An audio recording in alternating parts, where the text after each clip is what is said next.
Our neighbor left their bird with me for the holidays, so I took a crash course on how to take care of the bird. Here sharing what I learned about lovebirds. We made him a house, but it doesn't sleep on it. Instead, it only sleeps on top of the box. After a few days, I had to search the web why, and I learned they really don't sleep in the house. They use it for nesting only, to lay eggs. I further learned that birds put together can mate whether they are two male or two female, but only female can lay eggs. Female lay eggs when they start ovulating even without a male bird. But without a male bird, the female eggs will be infertile. I first wondered if the bird was cold or not feeling well, because he would stay close to the towel cover to sleep. I saw on the net the reason for this, that they liked being tucked in at night. Sometimes he would sleep with his eyes open. And boy, he sleeps early and long.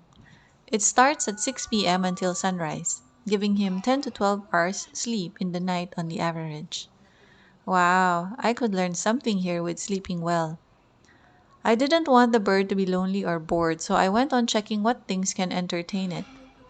Since it's alone, I play lovebird sounds on YouTube, and it would energetically respond to them in my own amusement and delight. It socializes with other bird calls at any time of the day. The internet says it can also socialize with a human, so I would frequently give him a visit within the day, just to let him know I'm around. It would call out for attention when I'm inside the house, and I'd respond by answering back or by coming to him. I checked, and a toy ladder would have been ideal to keep him busy. That explained why he kept walking around the sides of the cage.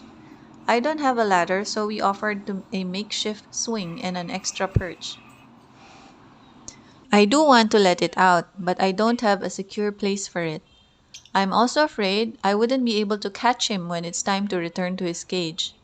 And there's poop cleaning. Also, I have a dog and cat with me who are very interested in him. I cannot let my guard down. He poops every now and then, and when I checked the internet, I was surprised that they poop an average of 20 times a day. I decided to clean the cage and placed him in a temporary basket. Brushing the cage was challenging, and I had to wait for it to dry before I put the bird back. I thought, I can't do this every day.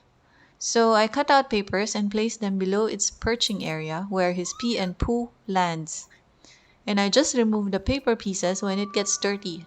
I replace them every now and then, and that solved the cleaning part. He would fly whenever he is startled, excited, or wants to move around. And I thought, feces and food debris are also tumbling about in the air. So I keep moving and replacing the paper pieces as soon as there's pee and poo. This also lets me see the amount of his pee and quality of his poo to understand if they're good or if he is sick. I also didn't want him to ingest and eat his own pee and poo whenever he's munching the paper pieces. I also controlled his food intake, giving him 2 to 3 times only in a day, hopefully to manage his pooping. I gave him a water bowl, and boy was he excited to drink and to bathe. I give him fresh warm water every day.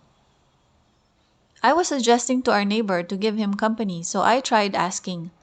The bird seller suggested that I bring this bird first to confirm the gender. Then this bird and the new bird should meet in a neutral container first before they are transferred together to a newly cleaned and sanitized cage, so they don't fight or kill the other. At first, I thought this bird was a female because of how feisty and dominant it was.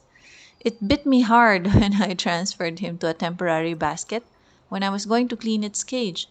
Its legs are also apart, and so I thought that could be an egg birthing stance.